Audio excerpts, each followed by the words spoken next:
Hello friends, இதே செவ்வாய்க்கிழமை எடுத்த மினி விலாக். செவ்வாய்க்கிழமை தேய்பிறை சஷ்டியும் வந்திருந்தது. முருகப்பெருமானுக்கு ஒரே நேரத்தில் விளக்கேற்றிட்டேன். காஞ்சி காமாட்சி அம்மன் கோவிலுக்கு நம்ம வீட்டில் தொடர்ந்து 7 வாரங்கள் பயணம் செஞ்சிட்ருக்கோம். இது 6வது வார பயணம்.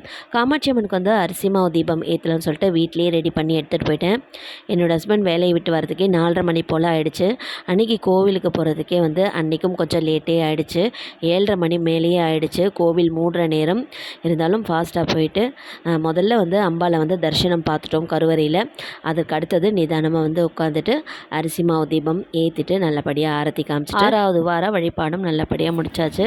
நாம் இந்த மாதிரி ஏதாவது ஒரு வேண்டுதல் வச்சுட்டு அந்த நேரத்தில் லேட் ஆகிடுச்சுன்னா, கோவில் மூடுற மாதிரி இருந்ததுன்னா, நம்ம அந்த நேரத்தில் போய் பார்த்துட்டோம்னா அந்த வேலையை முடிஞ்சிடுச்சுன்னா நமக்கு என்னமோ உலகத்தில் ஒரு பெரிய சாதனை பண்ண மாதிரி மனசுக்குள்ளே ஒரு சந்தோஷம். உங்களுக்கு இப்படி நடந்திருக்கான்னு சொல்லிட்டு எனக்கு கமெண்ட்ஸ் பண்ணுங்கள். இதோட நெக்ஸ்ட் வீடியோவில் பார்க்கலாம். பாய்.